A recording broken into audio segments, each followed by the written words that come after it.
Hi. How are you? I'm fine. Oh wow, you can talk English. I can eat English. अनि हजुरको नाम के हो? के हो हजुरको नाम?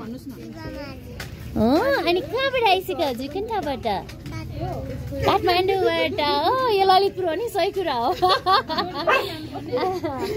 अनि कोसँग आइसक्यो हजुर? मामुसँग आइसक्यो? खै मामुलाई पनि नमस्ते स्वागत छ हजुरलाई। अनि कस्तो लाग्यो म्याम? ल हजुरलाई कस्तो लाग्यो म्याम? हजुर हस् धन्यवाद हस् thank you ma'am thank you by by उडी चुप्पा के भयो बिद्रु मेरो आवाज सुनेर होला कहाँको छोरा ए मेरो बच्चालाई कसले के भन्यो